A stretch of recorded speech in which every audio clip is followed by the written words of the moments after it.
Could you go over how the Jets have arguably the worst production in the NFL at tight end since Mickey Schuler last played for them, especially since Dustin Keller's prime, and how more involved tight ends now can improve offenses and how Mason Taylor could potentially solve this problem? So the Jets have just been meh at tight end. There was a 5-game stretch at the start of 2010 where Dustin Keller looked like the best tight end in the NFL.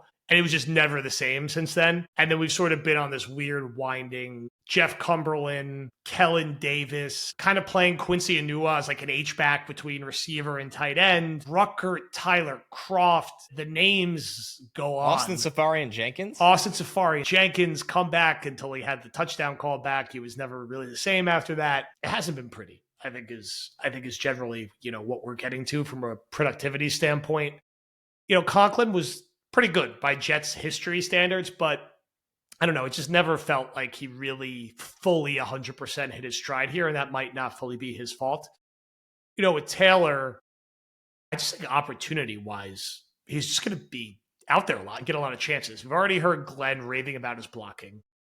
Fields has shown a degree of comfort throwing to the tight end, both at the collegiate and at the professional level. I think a little bit of the stuff he did with Cole Kmet, who's not too big of a stretch to say that Taylor could be a very similar player. I know that's something Max alluded to when he was looking at Taylor that much more closely.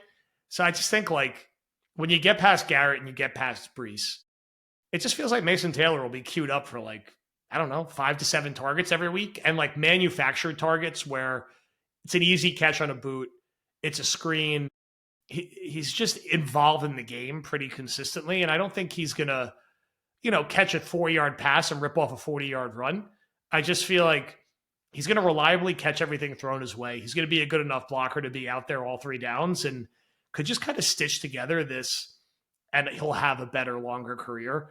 This Chris Herndon-esque rookie year where he has 40 to 50 catches, 400 to 550 yards, and 4 or 5 touchdowns.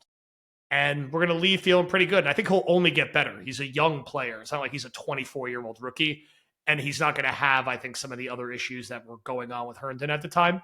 So I think you should feel good as a Jets fan about the value and where they got him. I don't think this is a guy who's going to be a first-team All-Pro.